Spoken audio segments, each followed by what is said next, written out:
Ok, buenos días. Bueno, de forma inicial les comento que ya inicié la grabación. Me disculpo por no prender la cámara, pero estoy teniendo algunos problemas de conexión. Se me, se me está como queriendo ir la luz, entonces estoy con los datos celulares. Por favor, ¿me pueden volver a decir si se ve la presentación? Sí se ve correcto. Perfecto, muchas gracias. Vamos a iniciar. No voy a ponerla en estado de presentación como tal porque no quiero que de pronto se me quede pegada o algo así. Si en algún momento estoy hablando y ustedes ven que no estoy hablando sobre lo que está en la diapositiva, me avisan. Bueno, para empezar, mi nombre es Carolina Quiroz. Yo soy la tutora que diseñó la asignatura de aprendizaje y cognición. Somos dos grupos únicamente, el profesor Aarón y yo. Recordarles que si tienen alguna duda en relación a las diversas actividades, se deben de formular a través del foro de dudas, por favor. Esto con el objetivo de que si la duda que ustedes tienen, alguien más la tiene, pues de una vez se pueda resolver y para agilizar el que se les conteste. Nosotros contamos con aproximadamente 48 horas para responder consultas y cuando las envían por correo interno, normalmente no estamos tan pendientes del correo como del foro. Iniciamos entonces con lo que es el concepto de aprendizaje, entendiendo que las personas aprendemos de forma continua, que lo hacemos por observación, por modelaje, es decir, vemos lo que hacen las demás personas y lo imitamos, y eso significa que hay una transmisión social, porque somos seres sociales, y por ende estamos en contacto continuo con muchísimas personas y por transmisión cultural. O sea que adquirimos nuevas conductas de forma espontánea y también natural. También influye en este caso el desarrollo cognitivo o de procesos mentales. Esto quiere decir que con el tiempo va cambiando la forma en la que pensamos, nuestra inteligencia, el lenguaje que utilizamos, la forma de comprender lo que se nos está comunicando y vamos adaptándonos e integrándonos a diferentes ambientes. Mientras en la casa de pronto podemos aprender a comunicarnos y a interactuar con las personas de una forma particular que tal vez no sea la más funcional en entornos externos, en la escolarización, pues vamos a toparnos con un choque cultural, puesto que llegamos a encontrarnos con un montón de estudiantes que tienen también sus propias historias de aprendizaje dentro de casa, con docentes, con otro personal de servicio, que de pronto tiene otras formas, otras actitudes, otros modos de hablar y de enfrentarse a la vida. Por eso es que poco a poco vamos logrando adaptarnos e integrarnos a los diferentes ambientes y no sé si lo han notado tal vez con población adolescente, que de pronto dicen es que en la casa se porta súper bien, pero en el cole solo quejas o es una cosa con los amigos y otra cosa con los papás o etcétera. Porque el ser humano en general varía su comportamiento de acuerdo a las personas con las que se está, con las que está interactuando en ese momento. También es cierto que el aprendizaje se refiere a un cambio en el tiempo que nos permite una modificación en nuestra conducta, de modo que desarrollamos habilidades, conocimientos, conductas y valores. Pero para que esto suceda, la persona tiene que estar constantemente sometida a estímulos y debe practicar esos hábitos para poder automatizarlos. Entonces, por ejemplo, si en casa desde muy chicos a los niños y a las niñas se les enseña a lavarse los dientes de cierta forma, en cierto horario y etcétera, y se establece como rutina, muy probable que en el colegio o la escuela lo haga de la misma forma y que lleve este aprendizaje inclusive a futuras generaciones. Pero ¿cómo es que se logra esto? Automatizándolo. ¿Y cómo se automatiza? Haciéndolo de forma constante. Ok. En esta diapositiva hay un video sobre un experimento social que me gustaría que le pongan muchísima atención y que me cuenten al final del video qué les parece. Voy a poner el video y por favor me avisan si se escucha o no.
Hola, buenos días. No se escucha. Eh, ¿No lo escuchas? Correcto, es que le escribí hace rato, pero no se vio en el mensaje. Ok, Sí, no se escucha y bueno, no sé si se tiene que ver, pero de que no se escucha, no se escucha. ok. Vean a ver ahora.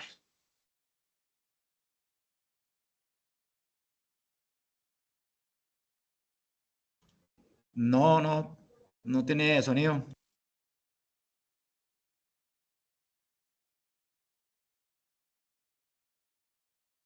Ok, bueno, pero si han estado leyendo lo que dice el experimento.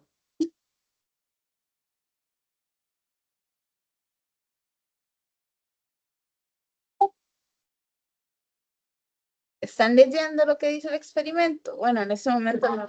Widely believed that seeing others vent aggression would drain the viewer's aggressive drive.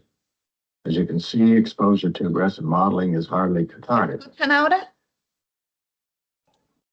Sí, correcto. Sí, se escuchó algo, pero se escuchó en inglés. Sí. Es que está en inglés, pero está subtitulado. Lo que pasa es que en este espacio específico no tiene.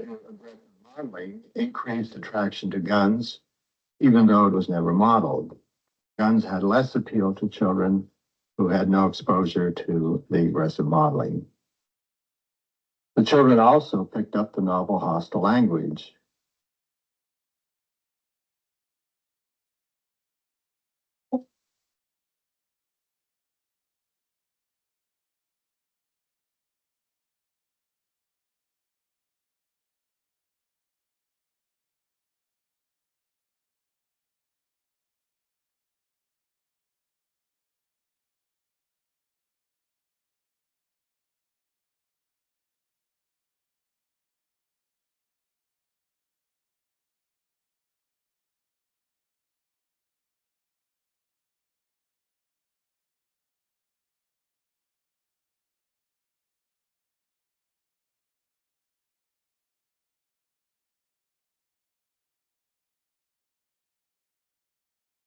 The room contained varied play materials. The children could choose to play aggressively or non-aggressively.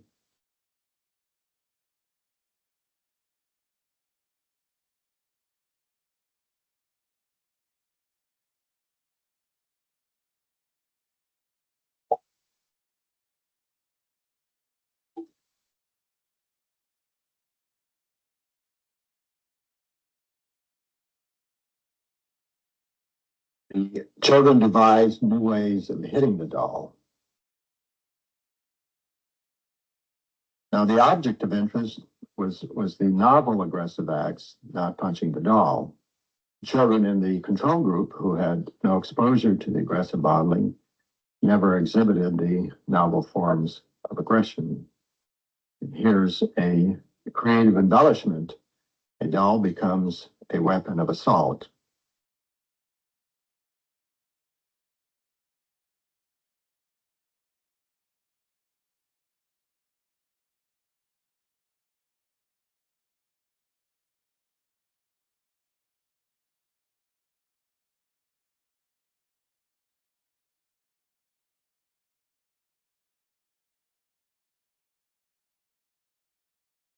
Para, lastimosamente, ¿verdad? No se escuchó durante la gran mayoría del video, pero voy a tratar de explicárselos. En realidad lo que me interesaba más era que lo vieran. Este es un experimento de aprendizaje social que hace Albert Bandura, en donde él lo que expone es que los chicos y las chicas expuestos al contexto y por moldeamiento van a ejecutar las acciones que ven por parte de los adultos.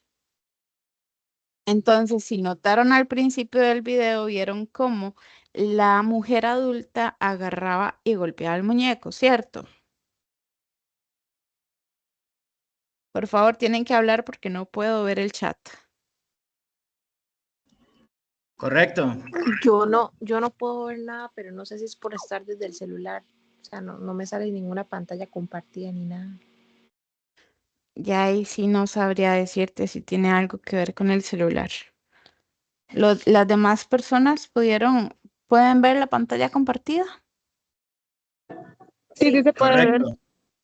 Ok, entonces en ese sentido la muchacha que no puede ver la pantalla, pues no sé si tendrá que ver con el celular o si será algún otro tipo de problema técnico.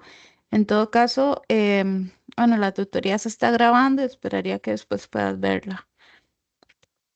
Continúo. En este experimento, bueno, se trabaja con dos grupos control.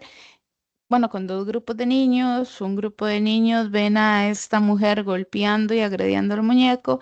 El otro grupo de niños ve simple y sencillamente a la mujer tratando, entre comillas, bien al muñeco. El grupo de niños que vieron a la mujer golpeando al muñeco bobo entran directamente a imitar el comportamiento del maltrato. Inclusive, Bandura lo que nos dice es, hay un montón de objetos a su alrededor que pueden ser utilizados de forma violenta o no y podrían escoger cómo utilizarlos porque tienen ese poder de escoger. Sin embargo, escogen el camino de la violencia. Mientras que el grupo que no estuvo expuesto a ver el comportamiento de la persona adulta no violenta de ninguna forma al juguete. Obviamente, este experimento lo que nos trataba de enseñar en esa época era que los comportamientos que los chicos y las chicas ven en la sociedad en general, en sus figuras más importantes de apego y etcétera, tienden a emularlo. ¿Significa esto que entonces que si yo viví agresión y violencia toda mi vida en mi casa, voy a ser una persona agresiva y violenta el resto de mi vida? No, no significa eso. Significa que hay cierta tendencia a un aprendizaje por imitación y que puedo emitir conductas violentas puesto que es lo que he aprendido. Sin embargo, cuando la persona entra e interactúa en otros contextos, puede moldear sus comportamientos y aprender nuevas formas de interactuar con los demás. Básicamente se trata sobre el cuidado que tenemos que tener a la hora de comportarnos frente a la población menor de edad para evitar en la medida de lo posible que lleguen a adquirir comportamientos o conductas que obviamente no les van a generar ningún tipo de bienestar ni en el corto ni en el largo plazo. ¿Queda esto claro? Sí, sí queda claro. Ok, seguimos. Educación, ¿verdad? Venimos hablando de aprendizaje, ahora hablamos de educación. Tenemos que entender que la educación es una ciencia social que tiene que entenderse como un proceso del cual es responsable toda la sociedad. Todos y todas y todes intervenimos en la educación de todas las personas. Este proceso se da a través de la convivencia social, en las familias como núcleos primarios de relaciones, en las instituciones públicas y privadas. Todos los escenarios son modelos conductuales y los medios de comunicación como transmisores de la información directa e indirecta nutren también la formación de la personalidad de nosotros como personas. Aquí es en donde definitivamente no cabe ningún tipo de discurso como es que en la escuela es que los tienen que educar, ¿verdad? O simple y sencillamente que allá en la escuela resuelvan y le tiran todo el churuco ahí a los profes, ¿no? Eso es muy injusto. Tenemos que entender que hay toda una interconexión entre la escuela, la familia, el centro comunitario, las personas que están cercanas a los chicos y también lo que los chicos ven en la televisión, lo que ven en YouTube, lo que ven en general a su alrededor, ¿verdad? Si hay drogadicción, ahora que están reglas, díganme a mí, las guerras, ¿verdad? Allá en Palestina y bueno, los recientes casos de adolescentes que han asesinado a sus padres, etcétera. A todo esto tienen acceso los chicos porque no se está dando ningún tipo de supervisión sobre qué están viendo o qué no están viendo en las redes sociales. Y todo esto a lo que ellos y ellas están expuestos forma parte de la educación. ¿Claros hasta acá? ¿Estamos claros? Sí. Ok. Seguimos con términos como el conductismo. El conductismo tiene ciertos conceptos básicos.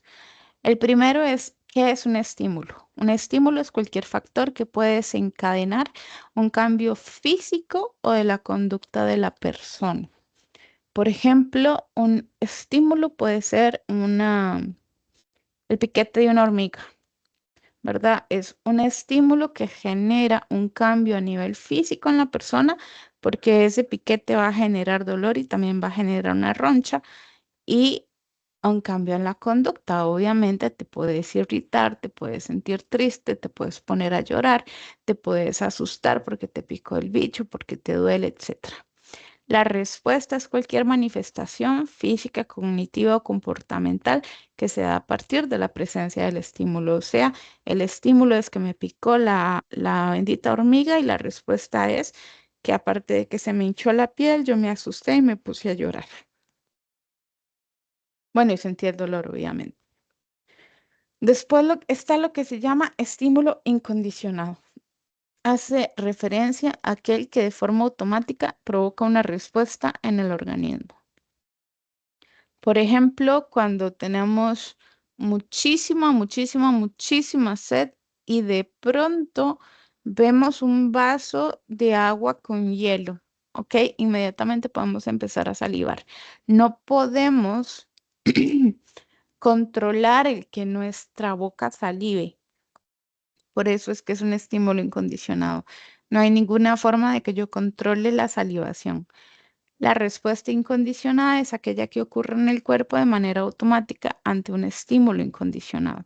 Entonces, el vaso de agua con hielo por sí solo no me va a generar esta salivación, pero si yo me estoy muriendo de la sed, esta respuesta incondicionada es la que va a hacer que yo salive. Algo parecido a lo del perro de Pavlov, ¿se acuerdan? Del experimento del perro de Pavlov. El perro salivaba simplemente por oler la comida. Es una respuesta fisiológica normal y natural en el animal y en nosotros como seres humanos. ¿Se acuerdan de eso? Pues sí, recuerdo sobre el pedazo de carne, era salivaba, sí. Ok. Después está lo que es un estímulo neutro. en principio no provoca ningún tipo de respuesta en el organismo. Es cuando se asocia de forma temporal con un estímulo incondicionado, pasa a ser un estímulo condicionado, ya que adquiere el poder de provocar una respuesta al igual que el incondicionado. Por ejemplo, un estímulo neutro puede ser una, a ver qué se me ocurre como estímulo neutro. Un estímulo neutro puede ser un encendedor. Ok, yo lo veo, no pasa nada con el encendedor. No emite ningún tipo de respuesta en mi organismo. Pero si enciendo el encendedor y pongo la mano por encima y me quemo, ¿verdad? El estímulo incondicionado de mi cuerpo es que, ok, me duele al haberme quemado. Entonces, yo asocio el encendedor con que me voy a quemar. Entonces, es probable que la próxima vez que yo vea el encendedor pueda generar algún tipo de miedo al encendedor por el riesgo de quemarme. Entonces, el encendedor pasa de ser un estímulo neutro, algo que ni fu ni fa, que ni me interesa, a un estímulo condicionado porque me genera cierta sensación de temor de quemarme por tener el encendedor en mi mano. La respuesta condicionada, por su parte, es aquella que aparece al presentarse solo el estímulo condicionado. Puede que yo sienta ese temor al ver el encendedor, pero no necesariamente al ver una cajetilla de los que se usan con la mano nada más que son como más manuales, se me olvidó. Con las cerillas, ¿verdad? Sé que tiene otro nombre aquí en Costa Rica, pero ok, las cerillas estas, los fósforos, ¿verdad?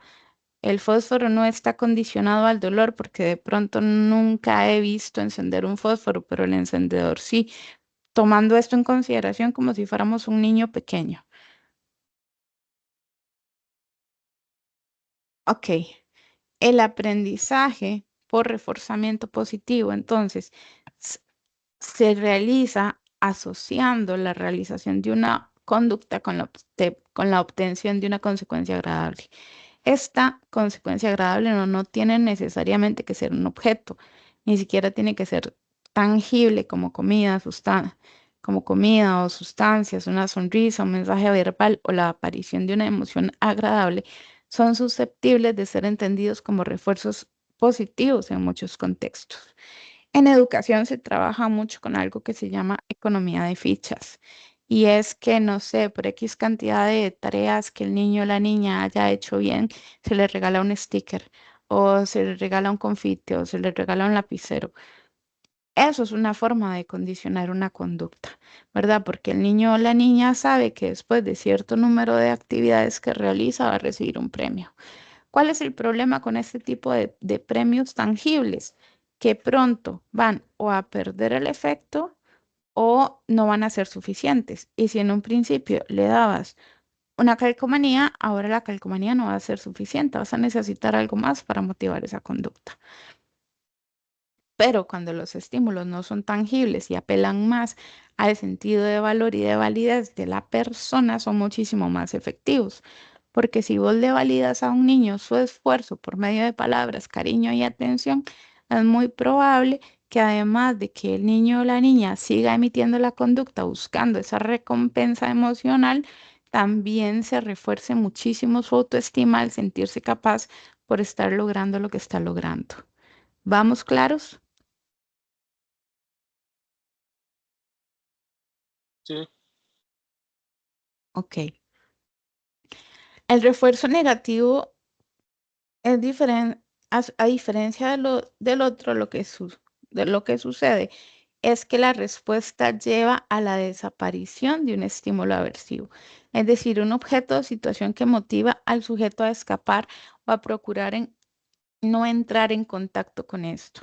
En términos conductuales, en este procedimiento, el refuerzo es la desaparición o la no aparición de una estimulación aversiva. Como hemos planteado previamente, la palabra negativo hace referencia a que la recompensa no consiste en la obtención de un estímulo, sino en su ausencia. Entonces, por ejemplo, si yo sé que cada vez que me porto mal me quitan el play, ¿verdad? Y no me dejan jugar, Al ser negativos porque estamos retirando un refuerzo agradable que es el play. Entonces intentaré reducir mi conducta de portarme mal para que no me retiren el refuerzo, o sea, la play. ¿Estamos? Sí. Hay otro término que es extinción. La extinción conductual opera a través de varios mecanismos psicológicos que subyacen al proceso de aprendizaje y desaprendizaje de comportamientos. Estos mecanismos explican cómo la extinción ocurre a nivel cognitivo y comportamental cuando proporcionando, una comprensión más profunda de cómo los seres humanos y otros animales aprenden y desaprenden comportamientos a lo largo del tiempo. Entonces, pongámosles un ejemplo. Digamos que cada vez que entro a mi casa, mi perrita brinca y brinca y brinca como loca. Y bueno, ya me ha rayado las medias varias veces, me ha hecho moretones, en algún momento me cortó porque las uñas las tiene muy largas, pero yo en lugar de omitir esa conducta o ignorarla, lo que hago es abrazarla, decirle y regañarla y ya, Miki, cálmese, vea que me está lastimando, no sé qué, no sé cuánto. Le estoy dando atención a la conducta y por ende, en lugar de extinguirla, la estoy haciendo muchísimo más presente. ¿Cómo hago para extinguirla? Cada vez que entro por la puerta y la perra empieza en ese plan, lo que hago es ignorarla. Simple y sencillamente sigo caminando, no le doy pelota, no hago absolutamente nada hasta que la perra baje su activación conductual. Cuando ya la perra se calmó, entonces ya ahora sí voy. Y hola, mi perrita, ¿cómo está? ¿Cómo le fue? No sé qué, no sé cuánto. Eso es un ejemplo aplicado a un animal. Ahora, un ejemplo aplicado a un niño o una niña. Digamos que vamos pasando por una tienda de dulces y entonces cada vez que vamos pasando por esa tienda de dulces, el chiquito o la chiquita pide el bendito dulce. Y yo digo que no. Entonces el chiquito o la chiquita se tira al piso y hace el súper berrinche y todo el mall me está viendo con cara de qué bruja esta, qué mala madre que es. Y yo obviamente me muero de la vergüenza y al final le termino comprando el bendito chocolate o lo que quiera. Ahí estoy reforzándole la conducta, porque le estoy haciendo saber que cada vez que haga este berrinche, yo le voy a dar lo que ella quiere. ¿Cómo extingo la conducta? Al revés, por más malestar que me genere, cada vez que haga ese berrinche, yo tengo que quedarme de pie en silencio, sin moverme, respirar hondo, aguantar el malestar y esperar a que se calme.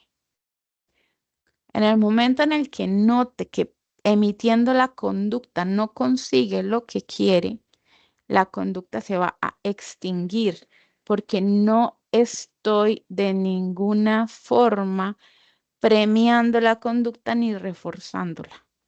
¿Vamos claros? Sí, está bien. Ok. Otro término, inhibición. Uno de los mecanismos principales de la inhibición es donde la respuesta condicionada se suprime cuando el estímulo condicionado ya no está presente. En este sentido, la ausencia del refuerzo disminuye la probabilidad de que el comportamiento se repita en el futuro. Volviendo al tema de los dulces con los chicos en la escuela.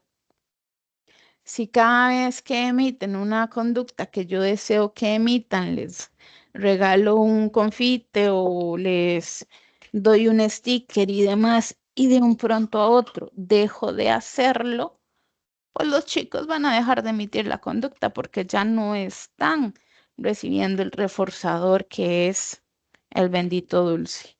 Aplicado a un animalito para poder condicionar sus conductas, entrenarlo, normalmente se trabaja con treats. Entonces, me da la pata, le doy un premio. Se acuesta de medio lado, le doy un premio. Se hace no sé qué, le doy un premio, pero tengo que hacerlo de forma constante. Si yo no lo hago de forma constante, la conducta va a terminar inhibiéndose, va a terminar desapareciendo. Y obviamente, ¿verdad? Si lo pensamos así como muy seriamente, al final no es sostenible estarlo entrenando siempre con premios porque una de dos, económicamente no se sostiene el asunto y porque a nivel de salud posiblemente el animal no se va a ver beneficiado. Entonces, en algún momento, este premio tiene que cambiar a otro tipo de premio que tiene que ser más social, un cariño, un elogio, etcétera. ¿Vamos? ¿Vamos bien? Sí, está bien. Ok. Todo bien. Hay otro tema que se llama recuperación espontánea y es otro mecanismo relevante en la es otro mecanismo mecanismo relevante, perdón, es la recuperación espontánea que ocurre cuando después de un periodo de no refuerzo, el comportamiento extinguido reaparece temporalmente ante la presencia del estímulo condicionado. Sin embargo, si este reaprendizaje no se refuerza, la respuesta tenderá a extinguirse nuevamente con el tiempo. Ok, va el niño este a la dulcería, pero no va conmigo, que soy la mamá, va con la tía. Y dice, yo quiero un chocolate, yo quiero un no sé qué. Y la tía, en lugar de decirle que no se lo compra. Perfecto. La segunda vez que va, tal vez va conmigo y vuelve otra vez a hacer el berrinche porque yo le digo que no. Porque tal vez piensa, bueno, es que mi tía me lo dio porque sí, tal vez mi mamá ya se le olvidó y me lo va a dar.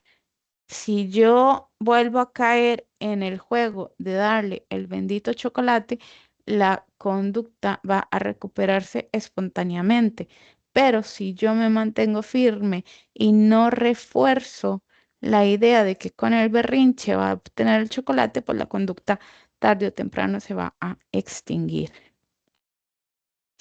Después está el término de generalización y discriminación.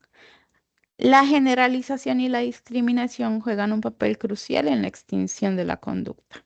La generalización se refiere a la tendencia de los organismos a responder de manera similar a estímulos relacionados con el estímulo original condicionado, mientras que la discriminación implica la capacidad de diferenciar entre estímulos similares y responder selectivamente solo a los específicos asociados con el refuerzo. Ok, eso tal vez sea más fácil explicarlo con un caso un poco más complejo. Digamos que una persona menor de edad fue víctima de abuso sexual en la infancia. Y durante ese abuso sexual en la infancia hubieron ciertas palabras clave que eran como las que marcaban el inicio de la situación que se iba a dar. Entonces, la persona puede llegar a generalizar esas palabras claves y en su vida más adulta, cada vez que escuche esas palabras, puede entrar en crisis. ¿Ok? Ha generalizado su organismo que esas palabras infieren a peligro y entonces cada vez que las escucha puede generarse en su organismo un ataque de pánico.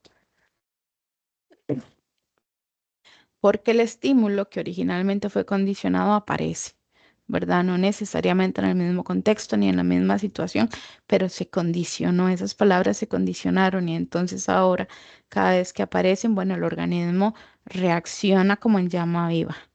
Mientras que la discriminación implica que, ok, ha logrado de alguna forma diferenciar que no es la palabra lo que hizo que sucediera la situación. O sea, que la palabra se puede utilizar en miles de contextos y que no necesariamente tiene ese, ese efecto o esa consecuencia per se. ¿Frente a qué situaciones va a activarse de forma selectiva? Cuando, por ejemplo, esa palabra se la diga a su pareja en la intimidad.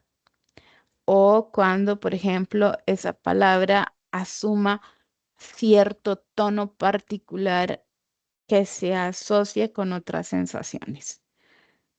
¿Se entendió? Sí. Ok. Ahora, hay mitos sobre el conductismo. Se cree, por ejemplo, que el conductismo no toma en cuenta el contexto. Eso es un mito, eso no es cierto. Se debe tomar en cuenta el contexto porque se toma en cuenta la historia de aprendizaje de la persona. En el ejemplo anterior, yo no podría explicar por qué frente a cierta palabra una persona reacciona con un ataque de pánico en un contexto particular y en otro contexto no lo hace si no me fijo en cuál es la historia que hay detrás de esa palabra. Entonces sí, se toma en cuenta el contexto de la persona. De hecho, que es una base central del conductismo y de las terapias de tercera generación. Es que se llaman terapias contextuales. ¿Por qué? Porque es a partir de la historia de aprendizaje de la persona que se van condicionando ciertas situaciones. Ahora, otro mito, se cree que no se considera la cognición y la emoción. No es que no se consideran, es que tienen un nombre distinto. Se llaman, eh, ay, se me olvidó el nombre, se llaman eventos privados. Están los eventos públicos, que es la conducta manifiesta, y están los eventos privados, que es la forma en la que pensamos y la forma en la que sentimos. No son visibles, pero no significa que no puedan ser alterables a partir de la intervención conductual. Ahora, se cree que los niños y las niñas son pasivos en el proceso de aprendizaje. Sin embargo, los niños y las niñas forman gran parte del proceso al ser ellos quienes de alguna u otra forma moldean su contexto también. Se cree que es rígido e inefectivo y en realidad es una de las terapias con mayor evidencia científica en su efectividad. Y se cree que violenta la individualidad porque, según algunas personas, el conductismo manipula a los seres humanos para que, por ejemplo, hagan como el perro de Pavlov, que babee con la campana, así como babea con la comida. O sea, eso no se hace, jamás es antiético. No se violenta la individualidad porque el conductismo lo que hace es explicar a través de un análisis funcional de la conducta cómo ciertas situaciones se han ido condicionando a lo largo del tiempo y le enseña a la persona estrategias específicas para modificar ese comportamiento, disminuir los síntomas y poder reelaborar toda una serie de factores que influyen a su alrededor. ¿Quedamos? ¿Estamos claros? Sí. Bien. Ahora pasamos al constructivismo. El desarrollo cognitivo ha sido estudiado fundamentalmente en los últimos 70 años. O sea, es relativamente muy reciente. E inicia con los aportes de Piaget, los cuales sirvieron por muchos años como la base para el estudio del desarrollo cognitivo inicial. Ya años después se descubren los trabajos de Vygotsky, que aunque habían sido desarrollados al inicio del siglo pasado, fueron retomados hasta hace relativamente pocas décadas. Con Piaget, el conocimiento no era un conjunto de datos, sino el reflejo de los procesos que se iban desarrollando desde el nacimiento. Implicaba de alguna forma que cada día el niño o la niña tenía la oportunidad de construir sobre lo aprendido anteriormente e ir elaborando poco a poco cada uno de los conceptos que debía conocer y aprender para desenvolverse dentro de su contexto. También propone 4 etapas.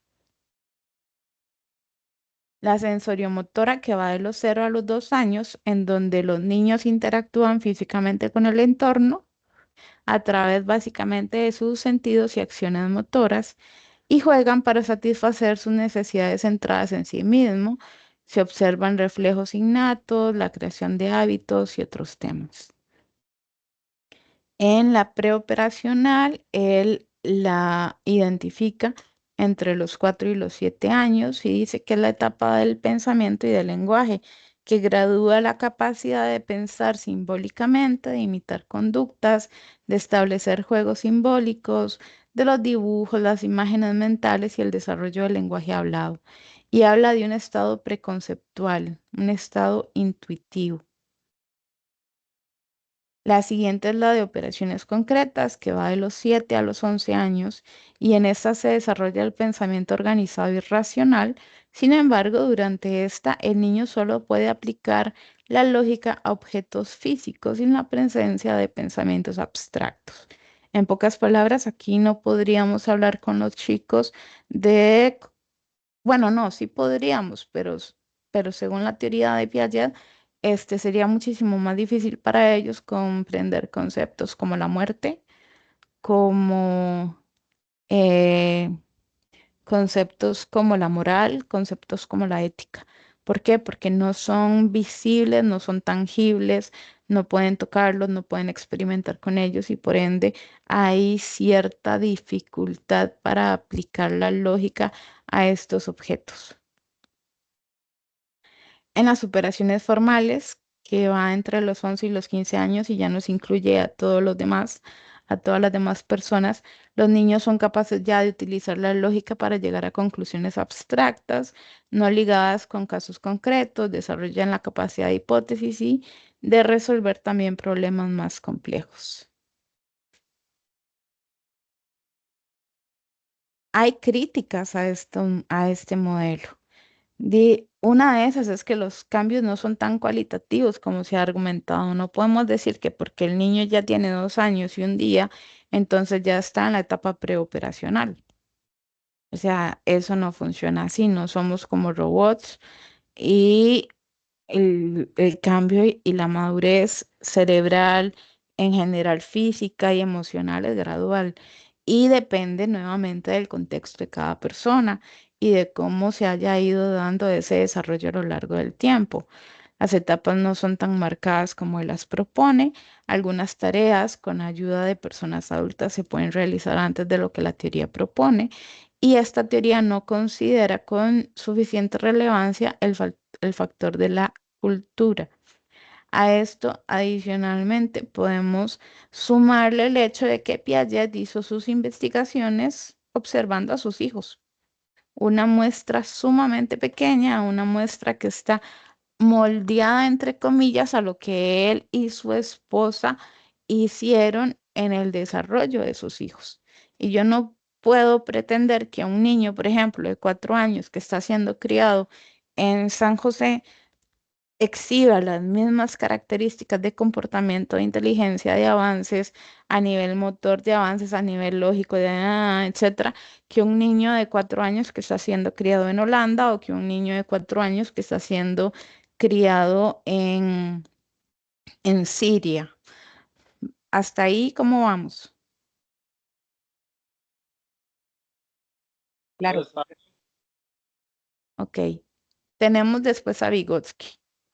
Vygotsky, por su parte, pone en relieve las relaciones del individuo con la sociedad, ya que los niños y las niñas aprenden por medio de las actividades sociales a incorporar herramientas culturales como lenguaje, sistemas de conteo, escritura, arte y otras invenciones sociales.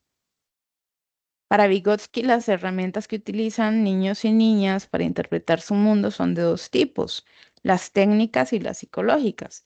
Las primeras les permiten dominar el ambiente e incluyen elementos como papel, lápiz, máquinas, computadoras y otros instrumentos tecnológicos. Y las segundas les permiten controlar el pensamiento y la conducta e incorporan sistemas lógicos, convenciones sociales, mapas, dibujos, entre otros aspectos. Vygotsky criticó fuertemente a Piaget, pues el primero consideraba que los adultos debían de mediar y enseñar,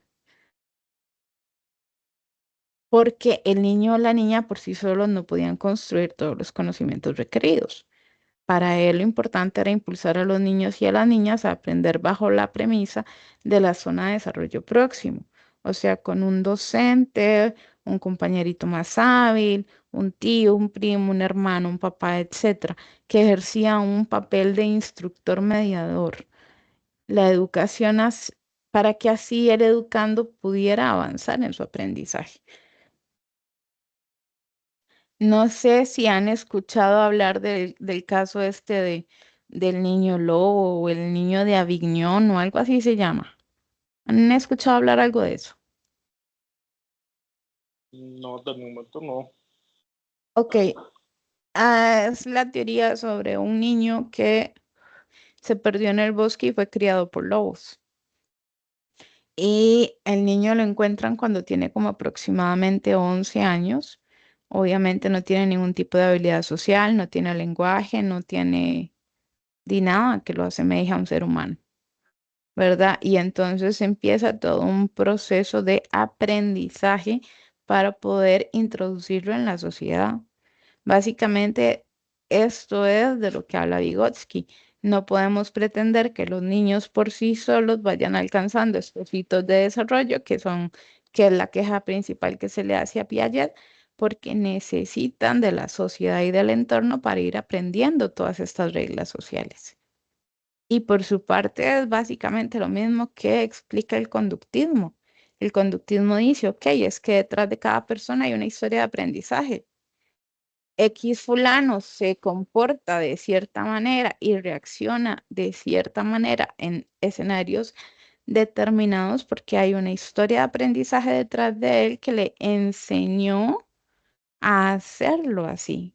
Y entonces se encuentran explicaciones relacionadas con, por ejemplo, la falta de habilidades para resolver problemas, la falta de habilidades para tolerar el malestar, la falta de habilidades para relacionarse interpersonalmente, la imposibilidad que pueden tener algunas personas para identificar sus emociones y las de los demás.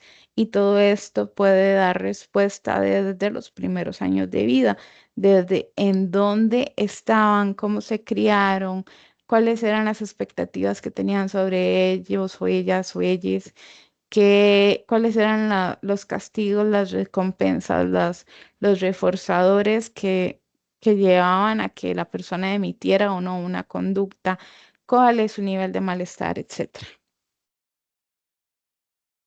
Entonces, en resumen, cada teoría tiene lo suyo.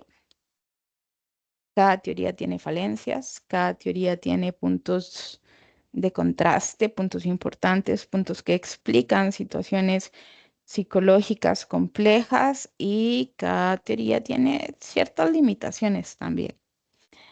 Por lo tanto, en estas asignaturas las vemos, las necesitamos conocer y entender, pero también necesitamos ir más allá y entender que una teoría que se construyó hace más de 70 años no necesariamente está vigente hoy.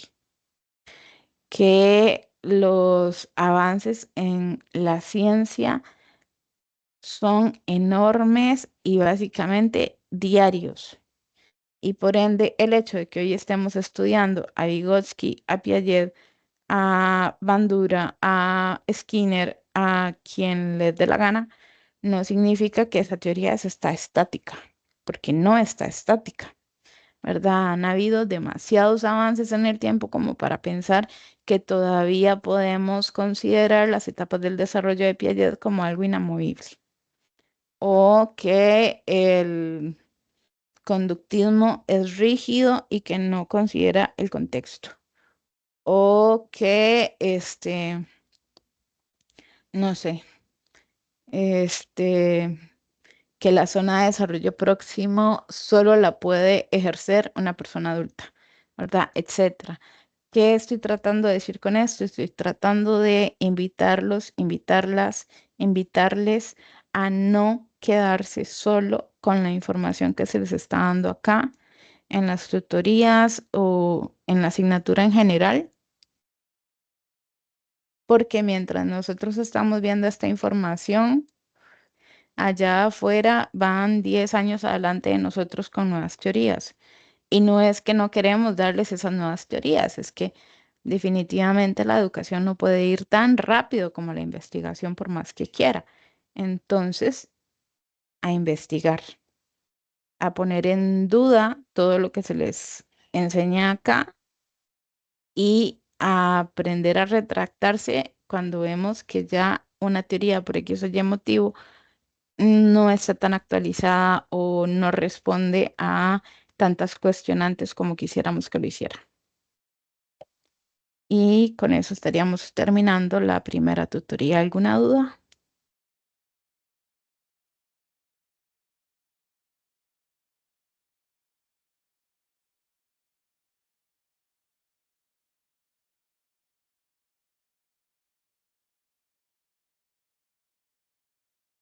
Chicos, chicas, ¿alguna duda? Bueno, solo una duda, pero ya sería más como en la actividad. Dígame. Digamos, en la parte en donde nos indican que tenemos que poner una cita y un ejemplo, solo hay que poner en la plataforma esa. Sí, O, exacto. En la herramienta de glosario ustedes ponen la definición, la cita de donde sale esta definición y el ejemplo aplicado a esta definición en la herramienta de glosario. y eso tiene que uno poner 8 ejemplos o solo uno. No, son 8 conceptos, 8 referencias, 8 ejemplos. Porque Y cada concepto lleva su referencia y su ejemplo. pero también uno los puede sacar de afuera, lo que son las referencias, si es el caso de no conseguir la información necesaria del libro, o todo se tiene que sacar dentro del libro. No, pueden utilizar fuentes externas siempre y cuando sean de medios oficiales. Por favor, nada de Wikipedia ni esas cosas que definitivamente no sirven. Medios oficiales se refiere ya que sean como Libros, artículos, ok, está bien. Gracias. con gusto. ¿Alguna otra duda?